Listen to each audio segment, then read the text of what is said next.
Buenos días, buenas tardes o buenas noches con todas las personas que están viendo este video. Yo soy Nelson Berro. Y bueno, estamos en el día número 23 de febrero. Vamos a estudiar 4 capítulos, números capítulo 21, 22, 23 y 24. Una vez más, les pido disculpas. Sé que voy atrasado, doy todo lo que puedo en mí. Pero la verdad, a veces hay momentos en que digo, ya me igualo. Y realmente me topo con capítulos que me extiendo por horas, ¿no? Hay capítulos que son facilitos de estudiar, no hay mucho incluso que estudiar. Pero hay capítulos que se expanden bastante, entonces se me sale de control. Y mi intención, como ya les he dicho varias y repetidas veces, no es solamente hacer los videos, sino darles un estudio completo. Esa es la idea, ¿ya? Si vamos a hacer esto, lo hacemos bien. Esa es mi idea, ¿no? Entonces, como les decía, hoy vamos a estudiar capítulo 21, 22, 23 y 24. ¿Qué vamos a ver exclusivamente? Vamos a ver... Bueno, aquí vamos a hablar algo acerca de... Bueno, de ciertas victorias del pueblo de Israel. Sí, vamos a ver eso. Ya. Sí, muy bien. Vamos a ver eso. Un par de victorias del pueblo de Israel.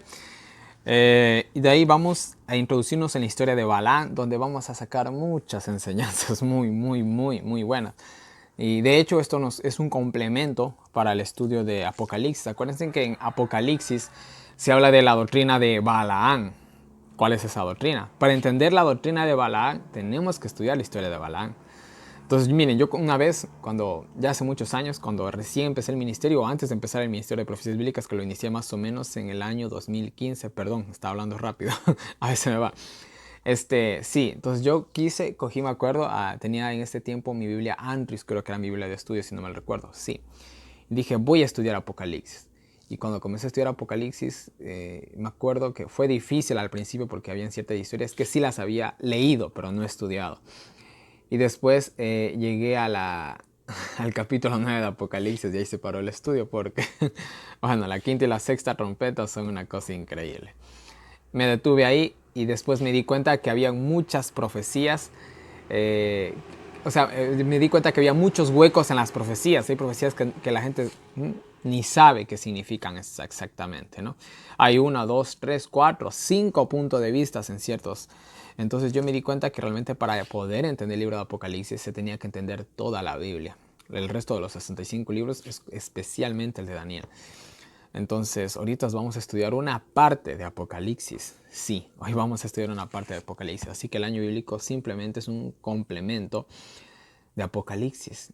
Y yo creo que después de este año bíblico y después de estudiar Apocalipsis, el ministerio de profecías bíblicas realmente va a hacer honor a su nombre, ¿no? Profecías bíblicas. Entonces miren, sin más preámbulos, que ya han sido 3 minutos en el preámbulo, pero bueno, sin más preámbulos, vamos a hacer una pequeña oración, ¿ya? Acompáñenme. Padre nuestro que estás en el cielo, santificado sea tu nombre. Mi Señor, gracias por un día más de vida. En este momento, mi Dios, una vez más, aquí siendo un instrumento tuyo, permíteme serlo. Mi Dios, solamente tú sabes mi futuro y mi caminar y mi andar y lo que seré hoy y lo que seré mañana, sobre todo, mi Señor. En este momento voy a estudiar una vez más tu palabra santa y divina. Dirige mis palabras, mi Señor, y a cada una de las personas que están atrás de pantallas. Por favor, utilízanos, mi Señor, y que no sea un estudio más, que realmente podamos aprender más acerca de tu palabra santa y divina. Te lo pedimos sin merecerlo. En el nombre de Cristo Jesús. Amén. Muy bien, hermanos, verán, algo les digo. Yo hago una oración rápida. De hecho, yo ni siquiera debería hacer una oración cuando grabo los videos por tiempo. Yo hago una oración rápida. Se debería orar por horas, sinceramente. Martín Lutero tenía una frase, decía, hoy tengo muchas cosas que hacer, así que las 3 primeras horas me las voy a pasar orando, decía Martín Lutero. ¿Ya? Yo hago una oración rápida simplemente como introducción a los videos. Es cosa de ustedes de antes de empezar el video que ustedes hagan una verdadera oración con Dios y listo. Yo lo hago antes de cada video. Pero para tal vez motivar a las personas que se están olvidando, yo también vuelvo a orar, ¿no? Y tal vez en algún video se me olvide orar, ¿no? Pero yo antes de todo video oro, siempre oro, ¿no? Entonces eso les aclaro, ¿no? Ahora miren, ¿qué capítulo nos tocaba hoy día? 21, ¿no? El rey de Arak, ¿no? Es el título del capítulo 21. Bueno, miren, aquí esto lo vi como dato curioso en la Biblia arqueológica. Dice que de aquí en adelante de aquí en adelante, en la Biblia arqueológica nos decía, o sea, del capítulo 21 hasta acabar el libro de Números, dice que se utiliza un hebreo muy antiguo, ¿no? Y estos capítulos que vienen de aquí en adelante son muy estudiados por los eruditos, la gente que les encanta profundizar más en la palabra de Dios. Yo no tengo así una fascinación tan que ir a la palabra así, y esto significaba aquello y lo otro. No soy de esos yo, no me gusta la verdad. Yo creo que la palabra de Dios es simple y se tiene que entender y explicar de una manera simple, yo creo así. Pero bueno, les comparto este dato, ¿no? De aquí en adelante se utiliza un hebreo muy antiguo. Ahora, algo más. Hay personas que a veces insisten que hay Dios, hay que decirlo así, asado y cocinado. Mis queridos hermanos, como lo saqué de la Biblia arqueológica, hay un hebreo más antiguo, ¿no? Del que algunas cosas se escribieron. Yo no sé a ciencia cierta exactamente qué palabra y qué no. Entonces esto para las personas que a veces se empeñan en llamar a Dios por su nombre en hebreo, que no es pecado, pero no es necesario. Nada más les digo, ¿no? Entonces nada más les dejo ese dato curioso, ¿no? Muy bien. Entonces miren, dicen, bueno, versículo 1, la introducción. Y oyendo el rey Ararat, y oyendo el rey Ararat, el cananeo, dice, el cual habitaba en Neguet, que Israel envía, dice, por el camino de los centinelas, peleó con Israel y tomó de él prisioneros. Más que seguro, él hizo un ataque por retaguardia. Acuérdense que ya se habían organizado. Entonces, ya se habían organizado. Tenían a Moisés y sobre todo tenían a Dios, ¿no? Entonces, no fue una confrontación cara a cara. Realmente fue, un ataque cobarde, podríamos decirlo, como se utiliza un término a veces en la guerra, ¿no? Simplemente fue un ataque cobarde, simplemente para bajarlos un poco la moral, etcétera, etcétera, ¿no? Entonces, más que seguro les atacó por la retaguardia y de ahí se llevaron algunos prisioneros, ¿no? Muy bien, entonces miren, aquí, miren, versículo 2, esto es un dato curioso. Entonces Israel hizo un voto a Jehová, hizo un pacto, podríamos decir nosotros, en palabras más modernas y más latinas. Y dijo, sin efecto entregares a este pueblo en mi mano, yo destruiré sus ciudades. O en otras palabras, yo dedicaré sus ciudades a ti. Yo ofreceré a Dios esas ciudades como sacrificio. Es prácticamente lo que estaba tratando de decir el pueblo de Israel con este voto. Que obviamente, más que seguro, Moisés es el que está encabezando todo esto, ¿no? Y esto es una palabra la cual ya analizamos en el capítulo final de Levíticos, capítulo 27, versículo 29, ¿no? Esta palabra de dedicar algo a Jehová en anatema. Aquí se da una aplicación por primera vez, podríamos decir, ¿no? Que se dedica una ciudad a Dios, una ciudad a destrucción. ¿Entiende? Espero que sí. Y si no, váyanse al capítulo 27 de Levíticos de este año bíblico y lo van a poder entender un poquito mejor, ¿no? Y bueno, eran los cananeos, ¿no? Entonces los cananeos, fueron destruidos. Y los destruyó, dice a ellos, a sus ciudades, y llamó el nombre de aquel lugar Orma, que significa destrucción, ¿no? Entonces el cananeo, el rey de Arak, desapareció. Ahora, ¿qué más? Miren, ciertas ciudades que ahorita nosotros vamos a ver que el pueblo de Israel conquistó no eran parte de Canaán. No era la herencia que Dios les estaba dando, pero debido a que las circunstancias llevaron a eso, formaron parte de la tierra prometida más adelante. Realmente la tierra prometida empezaba cruzando el Jordán, ¿no? Pero como se conquistaron estas ciudades, tampoco se las iba a dejar abandonadas. Fue como quien dijera un bono extra, nada más. Porque las circunstancias llevaron a esto, simplemente así, ¿no? Muy bien. Ya, ahora, ellos justamente verán, ellos en el capítulo anterior vimos que ellos quisieron pasar por el camino real por Edom, pero Edom se los negó. Entonces, ellos comenzaron a cruzar por este camino y aquí fue que le vinieron todas estas peleas. Aquí ya tenemos el rey de Arad, que ya fue un primer enemigo derrotado. Y bueno, ahora aquí nos viene la famosa historia de la serpiente de bronce. Y bueno, aquí vamos a comentar algunas cosas, la verdad. Y miren, si ustedes quieren profundizar un poquito más en la historia, pueden irse a Patriarcas y Profetas, página 454 y 461. Ahí está un poquito más hablando de la historia de la serpiente de bronce. Yo de igual manera les voy a leer aquí los comentarios del Espíritu Profecía que son oro puro. Así que espérenme nomás. Y bueno, dice que ellos partieron, acuérdense que ya habían pasado 40 años, estaban a punto de entrar a Canaán, ya habían pasado los 40 años, ya había muerto la antigua generación, estaban los hijos de ellos, ¿no? Entonces miren, dice, y se abatió el ánimo del pueblo por el camino, ¿no? O sea, se desanimó. El camino era difícil, estaban impacientes por llegar a Canaán, etcétera, etcétera. Sea cual haya sido exactamente la circunstancia, los tipos estaban desanimados, ¿no? Y una vez más, la queja típica de siempre, ¿no? ¿Por qué nos hiciste subir a Egipto para que moramos en este desierto? Pues no hay pan ni agua. Mentira, se había pan y se había agua.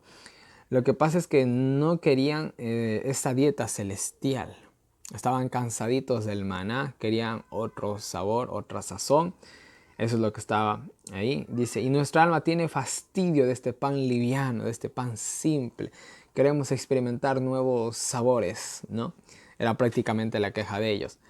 Entonces miren, para mí, para mí, para mí, que yo soy vegetariano desde hace 20, 20, 21 años, creo que ya van a ser, o 22, creo que ya mismo cumplo los, sí, ya mismo cumplo 22 años de ser vegetariano. 22 años, wow. Aún yo, verán, que tengo, yo hablo en mi experiencia personal, ¿ya? Disculpen que me tome por ejemplo, ¿no? Pero me tomo, por ejemplo, en esta falla.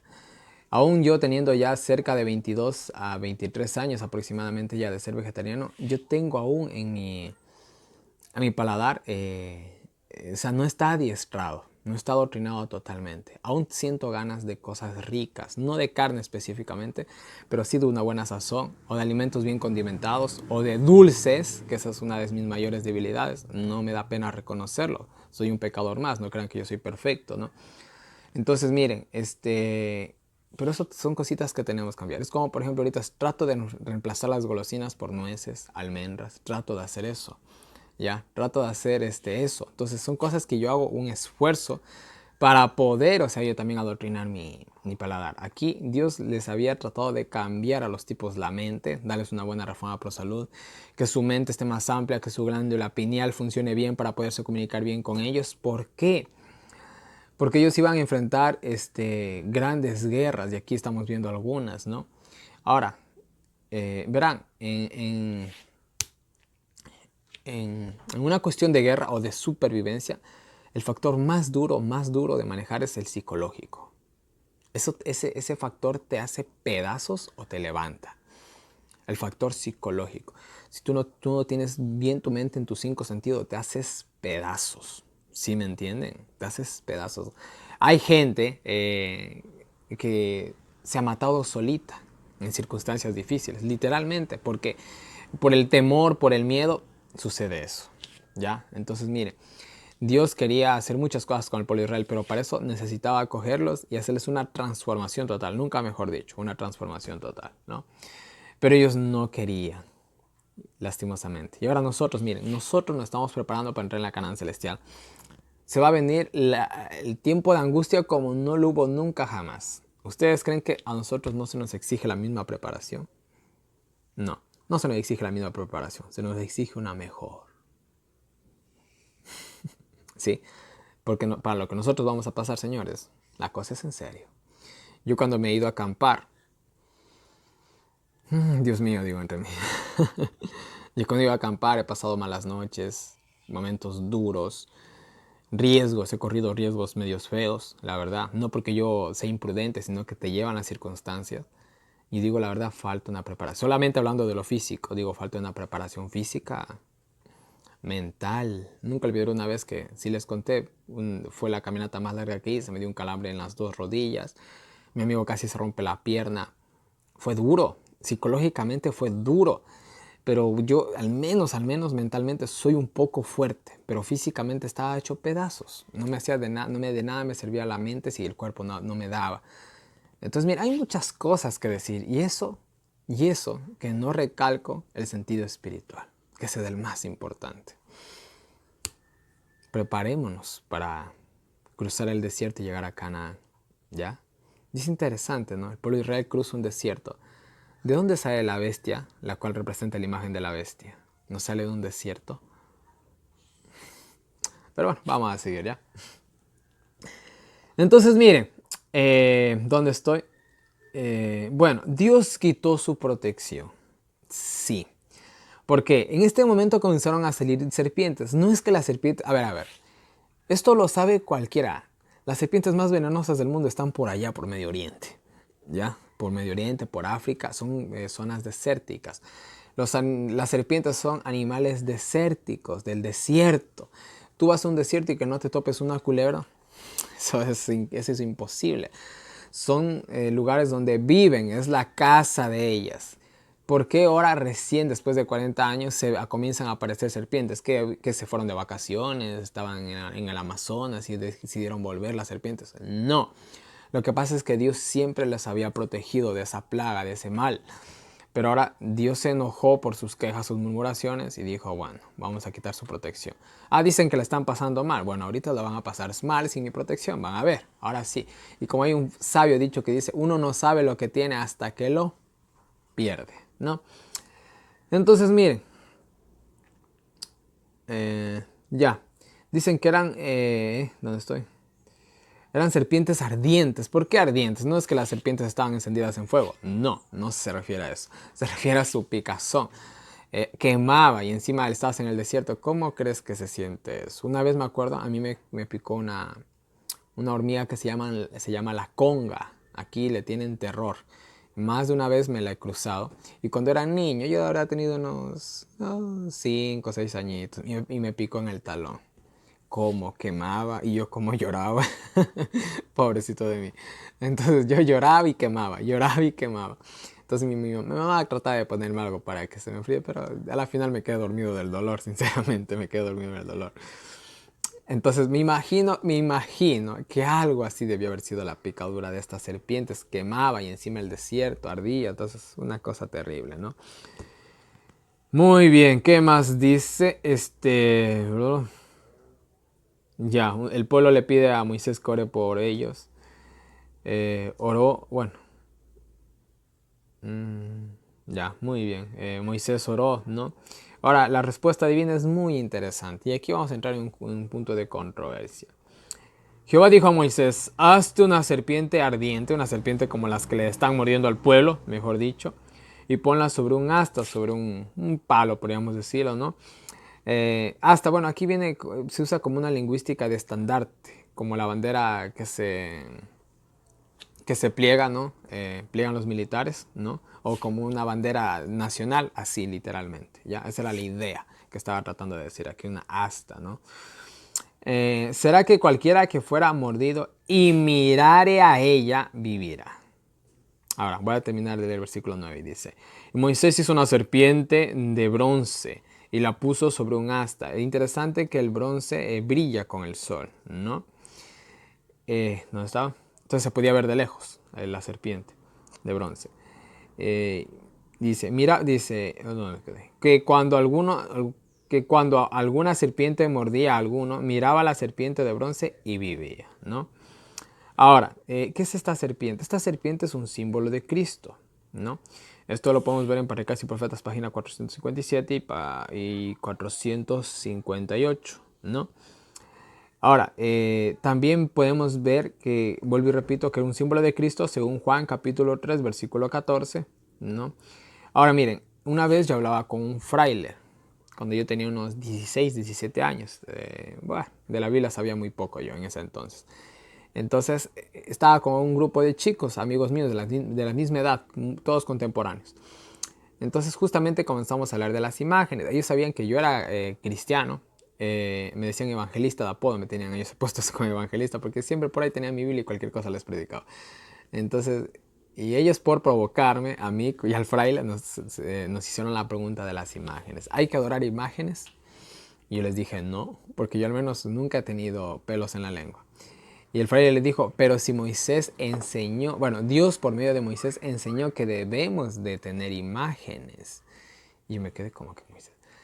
Y me dice la serpiente de bronce. La serpiente de bronce es un ejemplo, dice, de las imágenes que tenemos hoy. Bueno, yo me quedé callado, sinceramente. Me dejó callado. Y vuelvo y repito, tenía un conocimiento básico de la Biblia, ¿no? Entonces, yo me quedé siempre con esa dudita por algún tiempo. Después investigué y bueno, descubrí la verdad. Mire, Una cosa, vamos a decirlo así, una cosa era ver la presencia de Jehová, una cosa es ver la presencia de Jehová, ¿ya? Ver a la serpiente de bronce, ver el maná, ver el tabernáculo, ver el altar del sacrificio. Eso es una cosa, es ver. Otra cosa es adorar. Ya aquí no se manda a adorar a la serpiente, se manda a verla. ¿Por qué? ¿Por qué verla? Esto era un acto de fe.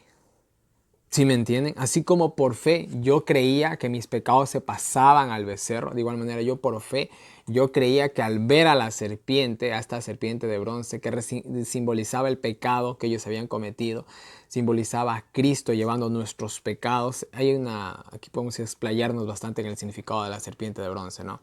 Era un acto de fe. Esa serpiente no tenía poder alguno. Era un pedazo de bronce envuelto en un palo de madera, nada más, ¿no?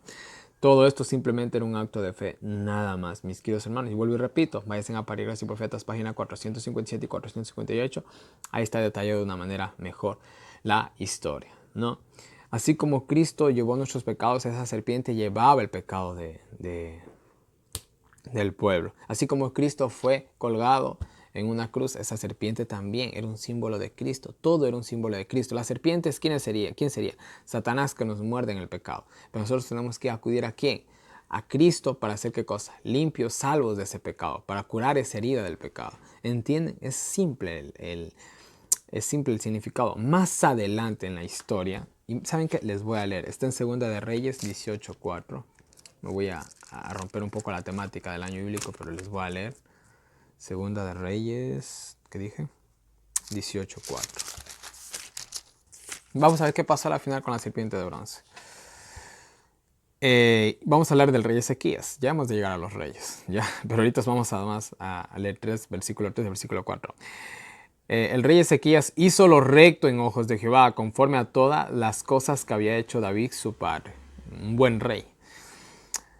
Él quitó los lugares altos, los lugares paganos, y quebró las imágenes y destruyó las imágenes de acera e hizo pedazos la serpiente de bronce que había hecho Moisés, porque hasta entonces le quemaban incienso los hijos de Israel, y le llamó por nombre Nehushtan. ¿Qué estaban haciendo aquí? ¿Le estaban viendo o le estaban adorando? Le estaban adorando. Eso estaba prohibido. Solamente esta serpiente funcionó para esa ocasión y solo por esa ocasión. Nada más. Y se acabó. Murió. ¿Sí me entienden? Es como la vara de Aarón. Prácticamente lo mismo. Esa varita hizo muchas cosas. ¿Dónde está esa varita? En el arca del pacto. ¿Por qué no la han sacado? ¿Por qué el pueblo de Israel no la usó más adelante en el futuro? ¿Por qué? Pues simple, cumplió su propósito. Y listo, ahora simplemente era un símbolo. De igual manera, esa serpiente de bronce debió haber quedado como un símbolo, pero lastimosamente, ¿qué cogieron? Véngase para acá y comenzaron a quemar el incienso. Lo mismo, por eso incluso Dios escondió la ubicación del cuerpo de Aarón y de Moisés. Bueno, Moisés se lo llevó, ya, de Aarón. ¿Por qué? Porque si Dios revelaba la tumba de ellos, el pueblo lo hubiera adorado. ¿Sí me entienden? El hombre es así, el hombre le gusta adorar.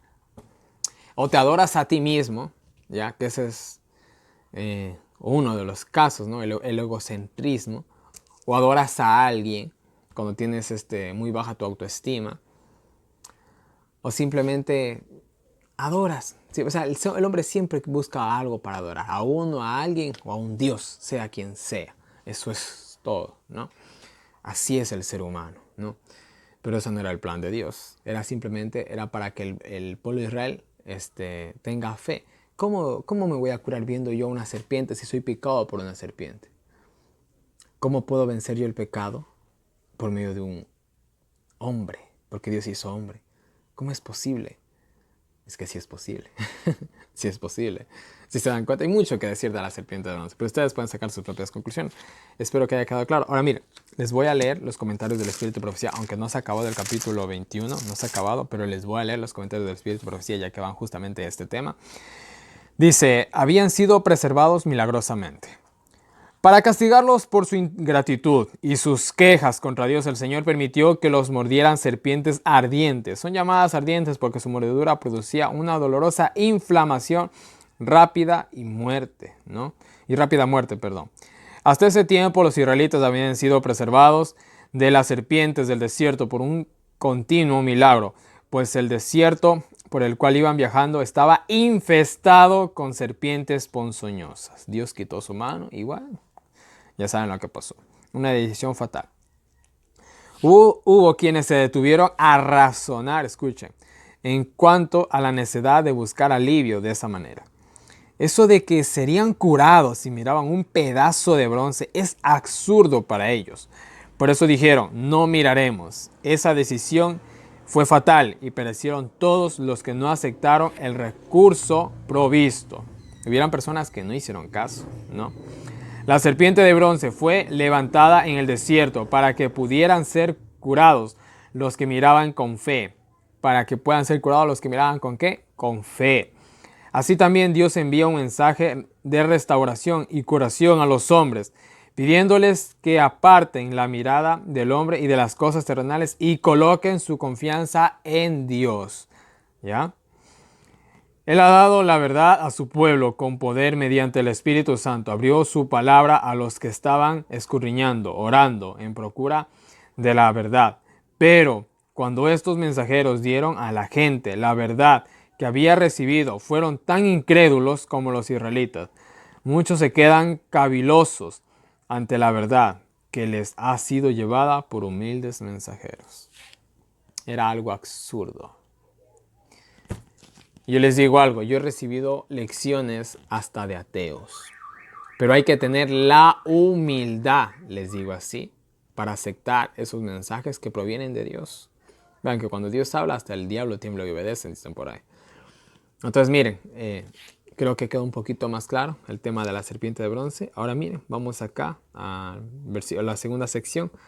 Bueno, vamos a ver otras victorias del pueblo de Israel. Y bueno, una vez más, ahora los israelitas parten a Obot, ¿sí? Obot, ¿no? Dice que acamparon en Ije-Abarim, que significa las ruinas de Abarim, ¿no? Acamparon, dicen partieron de allí, acamparon después, dice, en el arroyo de Seret. Dice valle, pero mejor sería dicho arroyo, que es mejor traducción, ¿no? Después acamparon en Arnón. Bueno, ahí se va así de largo. Se van, ¿no? Ahora miren, versículo 14. Por tanto se dice en el libro de las batallas de Jehová lo que hizo en el Mar Rojo y en los arroyos de Arnón, que eso quedaba al sur. ¿Cuál es ese libro de las batallas de Jehová? No se sabe, se perdió en el tiempo. Quizás algún día se encuentre, bueno, quién sabe, Cristo viene pronto, no creo que haya tiempo, pero bueno, sea como sea. Después ellos llegaron a los límites de Moab, ¿no? Dice que vinieron a ver bueno, significa pozo esa palabra, ¿no? Y bueno, les dio agua. Realmente Moisés recibió órdenes de cavar un pozo prácticamente y salió agua. Y bueno, y aquí ellos cogen y del puro gozo hicieron un canto. Ahora, yo que la última vez me fui a acampar en época de sequía, créanme que encontrar agua es el gozo más maravilloso que puede haber. Ya, yo prefiero que se me complique la comida y no el agua, porque más tiempo puedes sobrevivir sin comida, pero no sin agua. Yo por ahí estoy hasta medio panzoncito. Tengo mis reservas de grasita. Puedo aguantar unas cuantas semanas sin comer, pero sin beber no voy a aguantar mucho tiempo. No hay ser humano que aguante mucho tiempo sin beber, ¿no? Muy bien, entonces cantaron de alegría prácticamente por el agua, ¿no? Bueno, fue un milagro totalmente, ¿no? Y bueno, dice que se fueron a Mataná, ¿no? Muchas de estas ubicaciones que se dan aquí se desconoce. Ahora, yo dejé, en la descripción de ¿saben qué? Esperen un momento. Verán, en la descripción de este video les dejo esto. Es un mapa de todo el recorrido que hizo el pueblo de Israel de estas batallas. Se los muestro aquí con mi tablet viejita. De hecho, con esta tablet fue que inicié el Ministerio de Profecías Bíblicas, así que tiene como 4 años creo ya. Está en sus últimas, pero bueno, ahí les sigo dando uso. Entonces miren, vayan ahí, descarguen la imagen una vez más. Entonces miren, hasta que tenga la lacto les voy a mostrar más que sea así las imágenes, ¿ya? Para que vean de qué se trata. Entonces eso, nada más mis queridos hermanos. Y tú por acá. Ya, muy bien. Entonces váyanse y descarguen ese mapa, está muy bueno. Yo también quiero mi lacto porque quiero pegar ciertos diagramas que voy sacando del año bíblico. Y no he podido, pero bueno. Entonces vayan.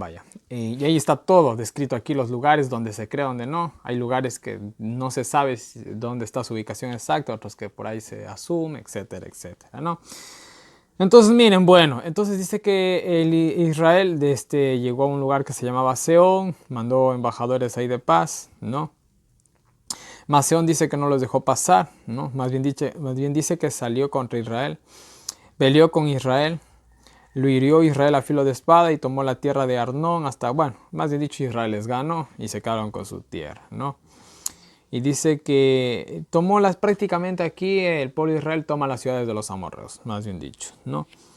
Como ya les dije, no era parte del plan de Dios esas tierras, pero las circunstancias los llevaron a eso y pues bueno, fueron un bono extra, como les dije, ¿no?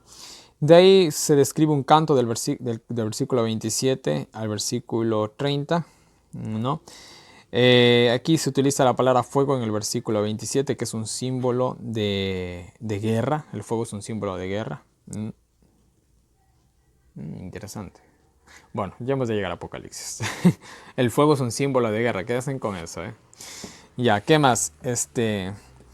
Versículo 29. Ay de ti, Moab, has perecido, pueblo de Quemos. Quemos era una deidad pagana, ¿no? Una deidad pagana, esa era Quemos, así como Baal y otros más, etcétera, etcétera, ¿no? Y bueno, dice que ahí habitó provisionalmente el pueblo de Israel en la tierra del amorreo hasta que conquistaron Canaán, y estas tierras pertenecieron a ciertas tribus que no me acuerdo cuáles eran, eso se ve más adelante en la repartición, etcétera, etcétera, etcétera, ¿no? Y bueno, salió el amorreo de ahí prácticamente. Lo sacaron. Ahora miren, aquí viene una pelea épica. Sí, épica. Pero esto lo vamos a estudiar cuando llegamos a Deuteronomio capítulo 3, creo que era, si no me equivoco. Sí, Deuteronomio capítulo 3. La victoria sobre Og. ¿Quién era Og? Og y su pueblo era una raza de gigantes, ¿no? Y en Deuteronomio se escribe mejor esa pelea, pero fue una pelea épica. Imagínense, yo mido 1,70 m, 1,69 m, siendo más exactos. Redondeando 1,70 m, con zapatos y todo. Y yo ponerme a pelear con un tipo que tiene 3 metros. Imagínense en esa pelea. Ya. Estoy yo que mido la mitad de él prácticamente. Y yo le gano. ¿Cómo creen que se veía eso? ¡Wow! ¿No? Pues bueno, aquí pasó algo así. Los israelitas no eran exclusivamente muy altos, ¿no? Y se pelearon con una raza de gigantes, que ya en el capítulo 3 de Deuteronomio analizamos bien esta historia, ¿no? Y bueno, justamente Og era el rey de la tierra de Basán. Era una tierra muy fértil para pastorear, sobre todo para los pastores, ¿no? Era una ciudad, amurallada, donde fue prácticamente todo. Bueno, no. Og estaba dentro de una ciudad amurallada. Si Og se quedaba dentro de esa ciudad que era muy amurallada y muy fortificada, según ciertos descubrimientos que se ha hecho, el pueblo de Israel prácticamente se le hubiera complicado mucho derrotarlos. Pero como Og, Dios lo hizo salir a Og, más bien dicho, pues bueno, ya sabemos qué pasó con el pobre de Og, ¿no?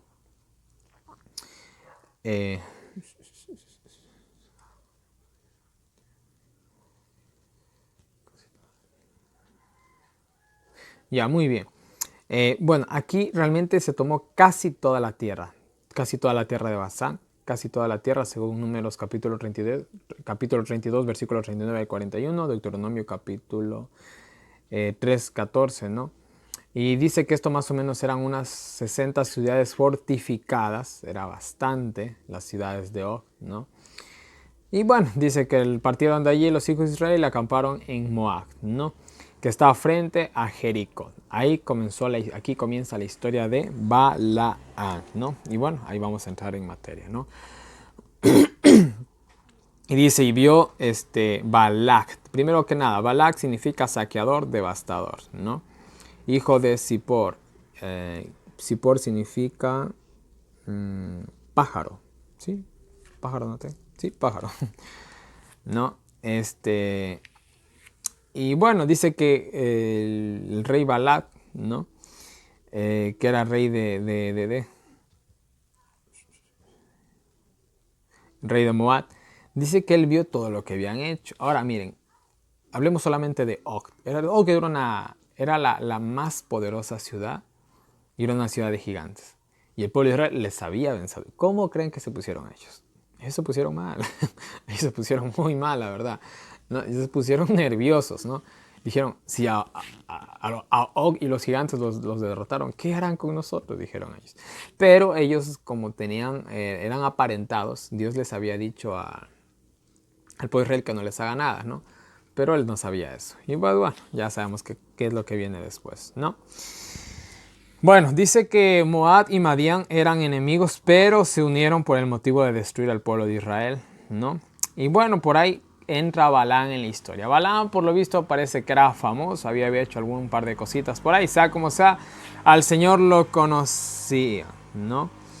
Y bueno, dice, bueno, la historia de Balaam y todo esto está en las páginas de Patriarcas y Profetas, página 467 en adelante, prácticamente, ¿no? Se envió mensajeros a Balaam, ¿no? Llamándole para que maldiga al pueblo de Israel, ¿no? Ahora miren, miren, a ver, en la antigüedad, las bendiciones y las maldiciones tenían mucho poder, mucho, o al menos se creía eso. Y sí, la verdad, cuando ustedes van a la historia de Abraham, Isaac y Jacob, las bendiciones son las bendiciones, ¿no? Y las maldiciones también son las maldiciones. Noé, perdón, también vemos eso, cuando maldice a Can, muchas cosas, ¿no? Pero no nos olvidemos que estas cositas provienen de Dios. El simple hombre no es que yo coge, ay, te maldigo y ya quedas maldito. No, esto realmente viene de poder de Dios. Es lo que ignoran muchos. ¿Entienden? ¿Ya? Muy bien, entonces miren, ahora estos pueblos eran, y esa época era una, y aún hoy en la actualidad existe mucho la superstición, ¿no? Ya, muy bien, eso, nada más, ¿no? Ellos sabían que también que Israel era un pueblo más fuerte que ellos, temieron muchísimo, ¿no? Ahora mire, ya, muy bien. Bueno, dice que fueron los ancianos de Moab y los ancianos de Madián, estas dos naciones que se unieron para ir contra Israel, fueron con Balaam, ¿no? Verán, Balaam, según Patriarcas y Profetas, página 468, 469, él sabía del favor de Dios por Israel, él sabía todo lo que estaba pasando, era profeta de Dios, según Patriarcas y Profetas, ¿no? Era profeta de Dios, él ni siquiera tenía que recibirlos. Él tenía que decirle, ¿sabe qué? Váyanse por donde vinieron. Y váyanse en paz, por favor. ¿Ya? Eso es lo que tenía que hacer Balaam. Es como que aquí a mí me invitaran católicos, digamos, vamos a ponerle un contexto más claro. Que a mí me pidiera un católico para colaborar en un canal de YouTube con él, acerca algo de respecto a una festividad de la Virgen María. ¿Saben qué le dijera yo con todo el respeto del mundo? ¿Sabes qué? Olvídalo. Yo no voy a hacer eso. ¿Ya? Yo no tengo nada que hacer en una fiesta a la Virgen María. Yo no tengo nada que hacer ahí. ¿Sí me entienden? ¿Sabes qué? Discúlpame, pero ándate por donde viniste. Simplemente. Eso es lo que tenía que hacer ellos. Acá le están haciendo una invitación. No solo para maldecir a Israel, sino también para adorar a Baal, porque ellos adoraban a Baal. Y ya vamos a verlo más adelante, que sí, de cierta manera fue algo así. Pero bueno, vamos por ahí, vamos por ahí. Entonces, miren. Pero ¿qué hace Balaam? Quédense aquí, vamos a ver qué me dice Dios. El tipo quería, ¿sí me entienden? Ya, eso es lo que él quería, ¿no? Ahora miren, Balaam, es raro, ¿no? Balaam aparece de la nada, pero era un sacerdote más de Dios como lo fue Jetro, o como lo fue Melquisedec, ¿no? Simplemente era alguien más así como ellos, ¿no? Ahora miren, Dios les dice, ¿qué varones son estos que están contigo? Dicho de otra manera, ¿qué haces tú con esos hombres? ¿Sí me entienden? Es como cuando alguien nos reprocha algo y nos dice, ¿y vos, Bonnie, qué estás haciendo? ¿Sí me entienden? Era más o menos lo que le estaba diciendo Dios a Balaam, ¿no? Porque él sabía que eso no estaba bien, ¿no? Ahora miren, según Patriarcas y Profetas, página 468, dice que Balaam fue alguna vez un verdadero profeta que ahora había caído en la avaricia. Mis queridos hermanos, uno tiene que ser bien íntegro, uno no puede vender sus principios. a costo de nada, ¿no? Y más adelante vamos a ver también con el ayudante de Eliseo, que Eliseo cayó en lo mismo. El ayudante de Eliseo, perdón. El ayudante de Eliseo, no me acuerdo cómo se llamaba. Pero él cayó en lo mismo, ¿no? Etcétera, ¿no? Se dejaron llevar por el amorcito al dinero, ¿no? Ahora miren, bueno, Dios le dice no vayas con ellos, no maldigas al pueblo porque es bendito. Ahora, nadie puede convertir una bendición en maldición, peor si es de Dios. Si me entienden, nadie puede ir en contra. O sea, el hombre no es más poderoso que Dios, han dicho en otras palabras, ¿no? Ahora miren, ya. Balaán le dice, miren, váyanse a su tierra porque Dios no me quiere dejar ir con vosotros. Pero él no les dijo el resto de la verdad, ¿no? Que era realmente que no podía él maldecir al pueblo de Israel. Él tenía que decir, ¿saben qué? No puedo maldecir al pueblo de Israel. Si él hacía eso, se acababa la historia con él. Pero él dijo, no, es que Dios no me quiere dejar ir. O sea, sí puedo hacerlo, pero Dios no me da permiso. Es lo que estaba tratando de decir este Balaán. O sea, él trataba de ver la manera de coger ese pago, ¿sí me entienden? No sabía qué palabras usar, ¿no? ¿Qué más tenemos aquí, no? Bueno, dice que Balak, el rey de Moab, dice que mandó un mayor respeto, mandó a príncipes más elevados y una mejor recompensa, al punto que se le propuso todo. Te honraré al máximo, te daré lo que tú me pidas, lo que tú quieras, ¿no? Bueno, y aquí incluso en el versículo 18 él dice, aunque me diese su casa llena de plata y de oro. Aquí vemos el deseo del corazón de él. No se olviden que la abundancia del corazón habla la boca, ¿no? No puedo traspasar la palabra de Dios. Bueno, él tenía aquí un conocimiento claro de Dios, la verdad, ¿no? Él sabía que no podía hacer ninguna cosa sin el permiso de Dios, aunque él lo quisiera, ¿no? Ahora, muy bien. Y una vez más le dice, pero ¿sabes qué? Quédate un ratito, vamos a ver qué me dice Dios esta noche por medio de sueños, a ver si Dios cambia de parecer, pero Dios no cambia. O sea, él no sabía qué hacer para tener el favor de Dios, ¿no? Para que Dios le dé permiso para ir. Y no sabía qué hacer él para tener esa recompensa. O sea, Balaam está haciendo hasta lo imposible por tener ese dinerito, ¿no? Ahora miren la señal que le dice Dios. Si vinieren a llamarte hombres, levántate y ve con ellos, pero harás lo que yo te dijere, ¿no? Nunca lo llamaron. Nunca lo llamaron. Según Patriarcas y Profetas, página 471, no llegaron, pero igual él se fue. ¿Sí me entienden? No hizo caso a la orden de Dios, ¿no? Pero, bueno, Dios le dejó nomás irse, ¿no? Dios le dejó irse. Pero bueno, algo también que Dios le dice, si ellos te llegan a llamar, vas a decir lo que yo te diga, eso sí. Y bueno, más adelante lo cumplió al pie de la letra, ¿no? Bueno, él coge, se levanta apresurado, ya que el viaje era largo, era aproximadamente 20 días de viaje. Sí, eran 20 días de viaje de Moab hasta donde estaba Balaán. ¿No?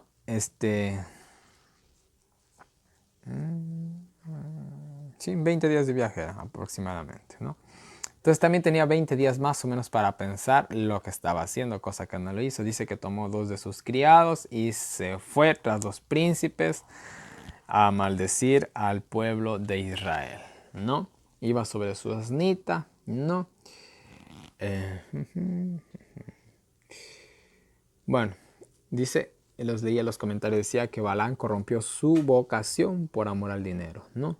La doctrina de Balaam, que ya lo vamos a analizar más a fondo, en el contexto de Apocalipsis capítulo 2, versículo 14, ¿no? Muy bien, miren, Dios nos deja hacer lo que nosotros queremos, pero tenemos que vivir las consecuencias. No se olviden de eso. ¿Quieres irte? Bueno, está bien, Dios al final le dejó irse.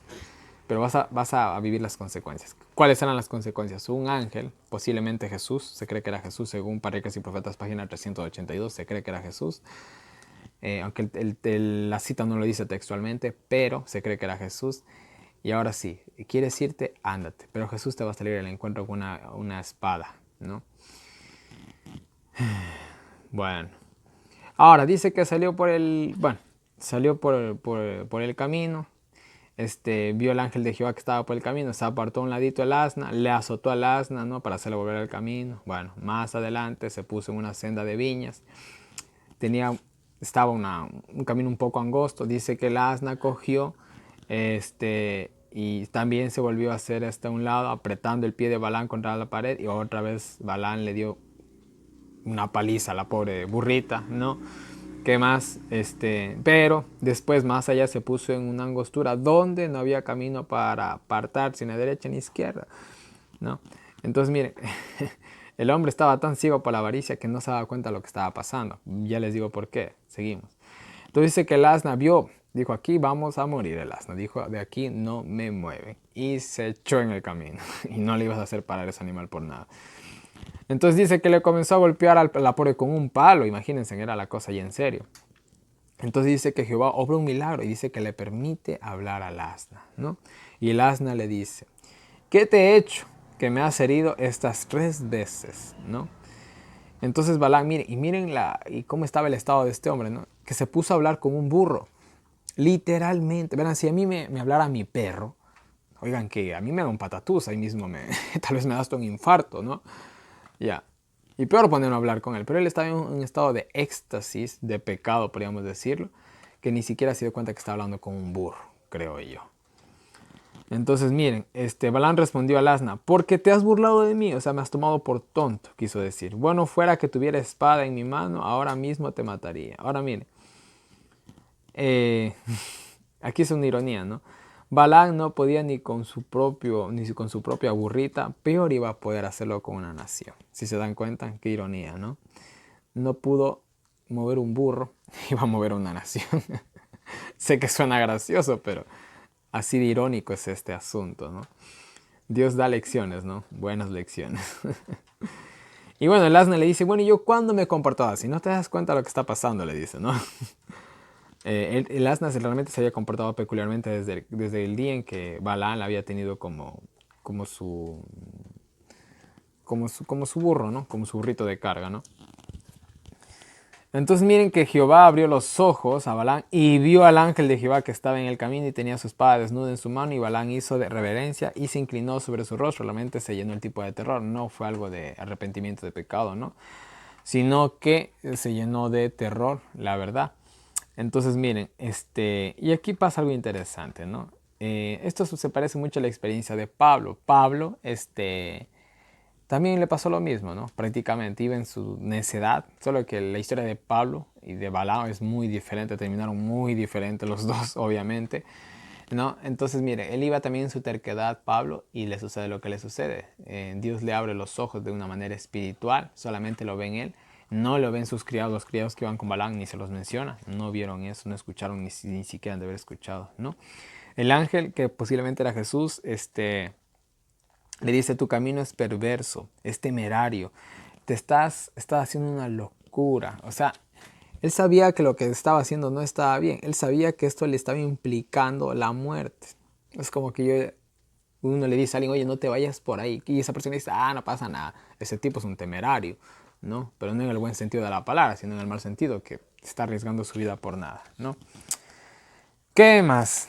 Ahora miren, él se arrepiente, le dice, ¿quieres que regrese? Le dice, no, ándate nomás, pero eso sí vas a decir todo lo que te voy a decir yo, ¿no?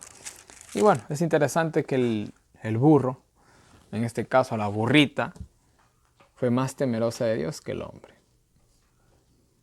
Yo les digo algo, los animales nos pueden dar lecciones. Un burro nos puede dar lecciones, sin duda alguna. ¿Qué más tenemos por acá? Bueno, dice que llegó a su destino. Balac le fue a recibir con gloria, con honra, fue hasta los límites de la tierra de Moab, si no me equivoco, dejen ver. Sí, de Moab, ¿no? Muy bien, ¿no? Y bueno, manos a la obra, pero algo le dice que repitió muchas veces Balac: no voy a decir nada que Dios no me deje decir. Fin de la historia. Y él, con esta excusa, trataba de excusarse él, recibir su recompensa, quedar bien ante Dios y quedar bien ante Balac, ¿no? Un tipo muy sabio, muy astuto, muy sabido, diría más bien dicho, ¿no? No muy sabio, sabio no le queda esa palabra.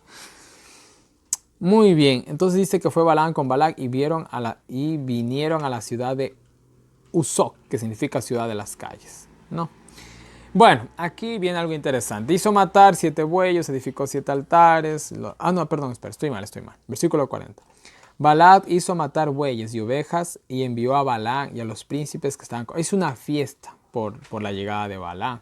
El tipo, Balac, estaba contento, estaba que brincaba en una patita, como dicen, ¿no? Porque dijo, uff, llegó el que iba a... Porque verán, Balac era consciente de algo. El pueblo de Israel no era cualquier pueblo. Él se dio cuenta de que no lo iba a poder vencer con espada. Él se dio cuenta, es que miren, esta es la cuestión, ya vamos a ver más adelante, ¿no? Ellos tenían visión periférica de todo el pueblo de Israel. Ellos veían ahí la nube, la presencia de Dios, todos formados, habían vencido a Og. Ellos dijeron, estos vienen y vienen con todo. ¿Ya? Ellos se daban cuenta que Dios, sobre todo ellos veían la presencia de Dios ahí en el medio del tabernáculo, se podía ver la nube. Entonces ellos se dieron cuenta que ellos estaban con Dios. Entonces dijeron, a este pueblo no lo vence nadie. Así literalmente, ¿no? Entonces él se dio cuenta que la única forma de vencerlo era por medio de otra deidad o del mismo Dios de ellos. Que el mismo Dios los maldijera. Pero bueno, que habrá pensado Balac también, ¿no? En fin, se hizo una fiestita por Balaam y bueno, ahora sí viene lo que les decía, ¿no? Y bueno, dice que Balac lo tomó, o sea, con Balaam subieron, dice, a los altos de Baal, a los lugares altos de Baal. Y en ese lugar se erigen 7 altares, 7 becerros, 7 carneros y así las 3 veces que se repiten, ¿no? Ahora miren, aquí, ¿por qué los sacrificios? No eran sacrificios a Jehová. Acuérdense que los sacrificios a Jehová se daban en el tabernáculo y estos no eran sacrificios a Jehová, eran sacrificios ¿a quién? A Baal. ¿Ya? Eran sacrificios a Baal, ¿no? Eso es lo que estaba sucediendo aquí, ¿no? Ahora Balaam coge y le dice a Balac, quédate aquí junto, junto a tu sacrificio, le dice. Y miren, dice algo interesante Balaam. Quizás, tal vez, se retracte Jehová, quizás Jehová me vendrá al encuentro y cualquier cosa que me mostrare te la haré saber. Y se fue a un monte, se fue a un lugar solo, más bien dicho, ¿no? Ahora miren, o sea, miren la necedad, ¿no? La necedad de Balaam, ¿no? Está haciendo todo lo posible para cambiar la opinión de Dios. Está también haciendo todo lo posible para a caerle bien a Balac, porque él sabía que esos sacrificios que se estaban dando no tenían propósito, no tenían ni fin, ni principio, ni fin, simplemente, ¿no? Muy bien, miren, el versículo 4 dice algo interesante, esto lo saqué de la Biblia Mundo Hispano. Y vino Dios al encuentro de Balaam. Miren, la palabra aquí, y vino Dios, de venir, no es la misma, esta es la, en el Strong, es la 7136, es la numeración, 7136. No es la misma palabra que se utiliza para referirse a los verdaderos profetas. Cuando Dios dice, y vino Dios, esta palabra que se utiliza aquí no es la que se utiliza con otros profetas. Es más bien dicho, esto está haciendo una alusión realmente a un encuentro casual, nada más. Vino de venir, no en el sentido vino de espiritual, ¿entiende? Simplemente no como cuando venía con Moisés, no. Realmente era un venir de así, de nada más, ¿no? Nada más. Eso es todo. ¿Dónde estoy? Por acá. ¿Dónde me quedé? Perdón. Ya, bueno, y bueno, también vemos aquí la paciencia infinita de Dios, ¿no? Que a pesar de todo, ahí está, con el cabeza dura de Balaam, ¿no? Y bueno, él coge y bueno, dice lo que tiene que decir, ¿no? Dios le dice, ¿por qué maldeciré yo al que Dios no maldijo? ¿No? Eso era algo imposible lo que le estaba pidiendo Balac, y era imposible también que lo haga Balaam, ¿no? Y bueno, se dan muchas bendiciones, habla acerca de que Israel vivía confiado en Dios, ¿no? Que era que era un pueblo superior, ¿no? También el versículo 10 dice, ¿quién contará el polvo de Jacob o el número de la cuarta parte de Israel? Esta palabra cuarta parte hace la alusión de que muy posiblemente el pueblo de Israel estaba dividido en 4 partes, como ya les mostré en un diagrama pasado, ¿no? En la orden del campamento cuando se organizaron, ¿no? Entonces miren, entonces Balac dijo a Balaam, ¿qué me has hecho? te tomé para que maldigas a mis enemigos y aquí has proferido bendiciones, ¿no? Ahora miren, este rey pensaba que podía cambiar la voluntad de Dios, entonces ¿qué hace? Lo siguiente, ¿no? ¿Dónde estoy? Ya, te ruego que vengas conmigo a otro lugar, desde el cual los veas, solamente verás un extremo de ellos y no lo verás todo, y desde ahí me los maldecirás. Le hizo cambiar de perspectiva, porque donde estaba primeramente podía ver a todo Israel, ahora solamente iba a ver una parte de Israel. Quizás él decía, bueno, tal vez viendo solamente una parte no se abrume, tal vez así lo pueda bendecir, etcétera, etcétera. No sé, estaba simplemente haciendo, como se dice, pataletas de ahogado, ¿no? Era algo imposible lo que ellos querían hacer. Y bueno, lo llevo a otra parte, ¿no? Otra vez más se vuelve a repetir los altares, los 7 sacrificios que eran en vano, etcétera, etcétera, ¿no? Se fue de nuevo a un lugar solo. Volvió otra vez, una vez más, le volvió a dar una bendición para el pueblo de Israel. Y aquí en el capítulo 23, versículo 19, se menciona un texto muy famoso en la Biblia. Dios no es hombre para que mienta, ni hijo de hombre para que se arrepienta. Él dijo y lo hará, habló y no lo ejecutará. Claro que sí, ¿no? Entonces, Dios no cambia. Ese era el mensaje. Y por más intentos, por más sacrificios, por más que se le lleve a donde sea, la decisión iba a permanecer de que Dios no iba a maldecir a Israel. Y miren, en los versículos 20 y 21 dice algo bien interesante, muy interesante. He aquí yo he recibido orden de bendecir, él bendijo y no por revocarlo.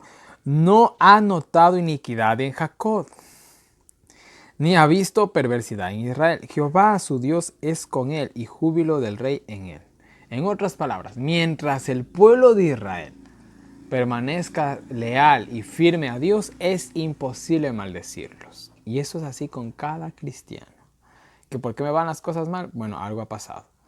¿Ya? Entonces, eso es así de simple. Dios bendice a los que le bendicen y maldice a los que le maldicen, como lo dice más adelante, ¿no? Mientras uno se sienta bien con Dios, es imposible que Satanás te ataque. Es imposible, prácticamente. Miren, versículo 23. Porque en Jacob o en Israel no hay agüero ni adivinación en Israel. No tenían nada de malo ellos. No tenían la presencia de Satanás en medio de su pueblo, ¿no? Bueno, en la bendición que él vuelve a repetir, a Balac denota fuerza, bueno, etcétera, etcétera. Y miren, al final Balac le dijo a Balaam, ya que no los maldices, tampoco los bendigas, oye. Él tenía temor de la bendición, la verdad, porque él creía que tanto una bendición como una maldición tenían fuerza, tenían poder, ¿no? Y él que le dijo a Balaam, pero yo te dije que yo iba a decir todo lo que me decía Dios, y es lo que está diciendo Dios, así que no es mi culpa, ¿no? Otra vez lo vuelve a cambiar de lugar, otra vez los 7 sacrificios, etcétera, etcétera, ¿no? Esta vez no se fue a un lugar solo, se quedó ahí con Balac. Y dice, cuando vio Balaam que agradó a Jehová el bendecir a Israel, no fue como a la primera ni a la segunda vez. O sea, se quedó ahí en busca de agüero, sino que puso su rostro hacia el desierto, o sea, hacia Israel. Y alzando Balaam sus ojos, vio a Israel acampado por sus tribus y el Espíritu de Dios vino sobre él, ¿no? Y aquí una comunicación más directa. Entonces, bueno, ahí comenzó una vez más la bendición, ¿no? Una vez más la bendición. Así aquí entra en éxtasis prácticamente Balaam en frente de Balac. Bueno, quizás una bendición, se habla de Israel como linaloes plantados junto a aguas, bueno, una representación de los justos, de prosperidad. ¿Qué más tenemos? Habla de la grandeza de su reino, que eso llegó con David y Salomón, ¿no? Habla de las victorias que iba a saborear el pueblo de Israel, ¿no? Le compara con un león eso respeto, yo creo que nadie va a coger y se va a acercar al lado de un león y se va a tomar una selfie, creo que nadie hace eso, la verdad nadie haría eso sería suicidio realmente, ¿no?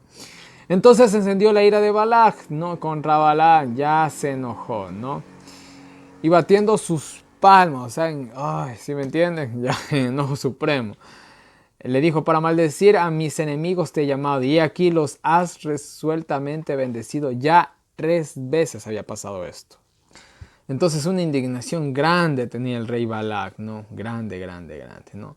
Al final lo coge y lo manda echando. Balaam se va como vino, una mano adelante y otra atrás, como se dice popularmente, o sea, se fue sin nada, ¿no? Y listo. Y bueno, Ah, no, pero antes de irse, bueno, sí, a la final se fue así, ¿no? Pero antes de irse, le dice, mira, yo te voy a decir lo que va a hacer Dios en los postreros días. O sea, aquí el tipo estaba impulsado por la voluntad de Dios, por el Espíritu Santo, tenía que terminar de hablar lo que tenía que decir y el otro le tenía que terminar de escuchar, quiera o no quiera, ¿no?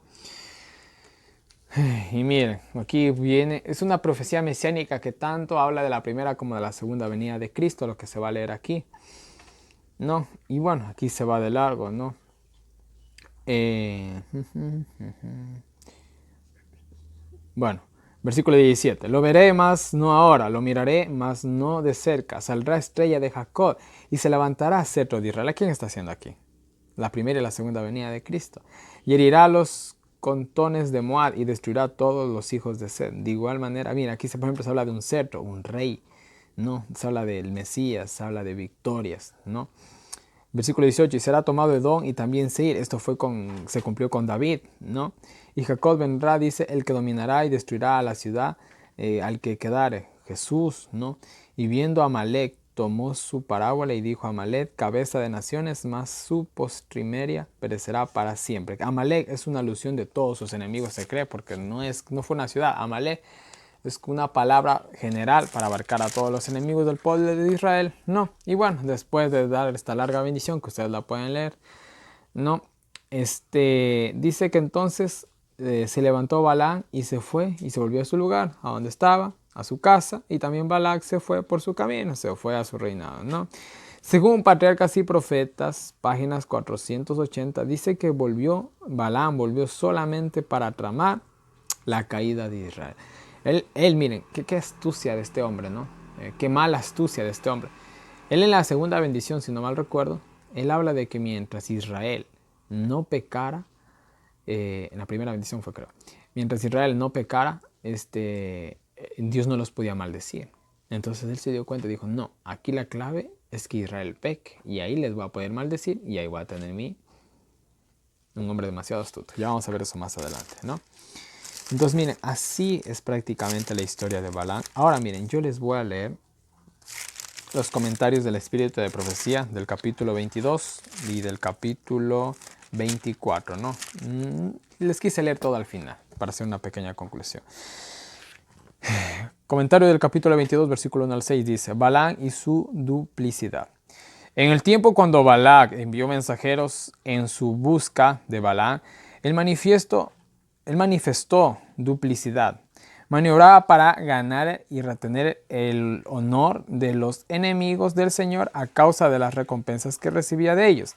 Al mismo tiempo profesaba ser profeta de Dios. Las naciones idólatras creían que podían pronunciarse maldiciones que afectaban a individuos y aún a naciones enteras. En otras palabras, buscaba agradar a Dios y buscaba agradar a quién? A Balac. Porque decía, mira, Balac, yo voy a ir y voy a decir todo lo que Dios me diga. O sea, te voy a hacer caso, pero le voy a hacer caso también a Dios. ¿Entiendes? A vos te voy a hacer caso con ir, pero a él le voy a hacer caso con decir lo que él me diga. ¿Se puede servir a dos señores? Nada que ver, señores. Nada que ver, ¿no? ¿Qué más tenemos? Dice. Un pecado, comentarios del capítulo 22, versículos 15 al 17, dice. La ambición del pecado de Balaam. Mire, un pecado que es fomentado llega a ser habitual. Llegas a sacar callos. ¿Entienden? Lo haces tantas veces que ya no se te hace difícil. Robas, al final se convierte en un estilo de vida. Mientes, al final se convierte en un estilo de vida. Fornicas, adulteras y se convierte en un estilo de vida. Ya no se te hace feo hacerlo, en otras palabras, ¿no? Un pecado que es fomentado llega a ser habitual y fortalecido por la repetición. Pronto ejerce una influencia dominante, sometiendo todas las facultades más nobles. Balaam anhelaba la recompensa de injusticia. No resistió ni venció el pecado de la codicia, que Dios equipara con la idolatría. Miren, la codicia es igual a la idolatría, obviamente porque adoras al dinero. Satanás lo dominó completamente mediante esa falta. Todos tenemos puntos débiles. ¿Sí o no? Yo tengo el mío, lo conozco muy bien y lo evito al máximo. ¿Ya? Yo sé cuál es mi debilidad y Satanás sabe cuál es mi debilidad. Siempre me está atacando por ese lado, pero yo... hay un límite que no cruzo, ¿ya? La debilidad de Balaam era El dinero, señores, el dinero, money, ¿no? Y él se dejó llevar por esa debilidad. No es malo el dinero, por si acaso. Yo soy muy trabajador aquí donde me ven, ¿ya? Me gusta trabajar y me gusta también, obviamente, tener algo para vivir dignamente. Pero otra cosa es que yo coja y pierda mi alma por el dinero, que deje de guardar el sábado por trabajar más, por tener más. Eso es muy diferente, ¿ya? Seamos trabajadores, sí, pero no ambiciosos, ¿no? Muy bien, ¿qué más tenemos? Dice que deterioró su carácter y lo hizo una persona servil. Decía que Dios era su amo, pero no le servía, no realizaba las obras de Dios. En los comentarios finales del capítulo 24 nos dice, contempló la gloria de la presencia de Dios. Dice, Balaam había deseado aparentar que estaba a favor de Balac y lo había inducido a engaño al hacerle pensar que usaba ceremonias supersticiosas, encantamientos cuando buscaba al Señor, o sea, los sacrificios, ¿no? Pero cuando obedeció la orden que le dio Dios, a medida que obedecía el impulso divino, crecía proporcionalmente en osadía, de modo que puso a un lado sus supuestos conjuros y mirando hacia el campamento de los israelitas, lo contempló a todos acampados en perfecto orden bajo sus respectivos estandartes a cierta distancia del tabernáculo. A Balaam se le permitió contemplar la gloriosa manifestación de la presencia de Dios, dominado, protegiendo y guiando el tabernáculo. Ante la sublime escena quedó lleno de admiración. Comenzó su palabra con toda dignidad de un verdadero profeta. Mire, aquí se encuentra, Dios estaba haciendo un milagro por ese hombre, estaba haciendo toda la provisión para salvarlo. Lo hizo partícipe de la gloria divina en el sentido de que habló por medio de él. Si se dan cuenta, él aceptó esa oportunidad, aprovechó esa oportunidad.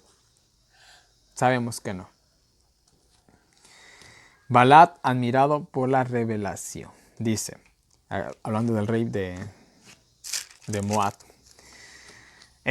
los moabitas entendieron la importancia de las palabras proféticas de Balaam.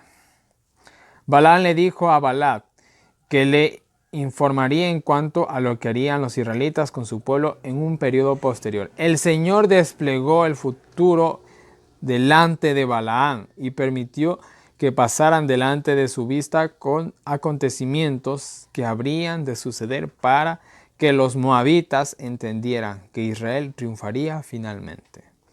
Mientras Balaam proféticamente repasaba el futuro ante Balac y sus príncipes, Balac quedó admirado ante el futuro despliegue del poder de Dios. Amén. Ambos tuvieron oportunidades para ver el futuro de Israel, arrepentirse, ponerse de parte de Dios, etcétera, etcétera, etcétera. Miren, a veces cuando uno lee parcialmente las historias bíblicas, uno no se da cuenta de cuántas cosas, cuántas enseñanzas hay. Las oportunidades que estas personas tuvieron de arrepentirse, de volver de sus malos caminos, etcétera, etcétera, etcétera. Dios no deja a nadie en la total oscuridad. No lo hace, no lo hace. Por eso algún día el juicio va a ser incluso para los perdidos. A ellos se les va a mostrar, mira, ve, si ves, ¿te acuerdas? Sí, ya, esa fue tu oportunidad. Y no fue la única, hubieron 1.000.000 más. Mira, ahí están toditas. ¿Te acuerdas? Sí, por eso te perdiste. ¿Qué creen que va a decir esa gente? Justo eres, Señor, ¿ya? Y acá pasó lo mismo. Y bueno, mis queridos hermanos, una vez más tienen en pantalla mi información de contacto.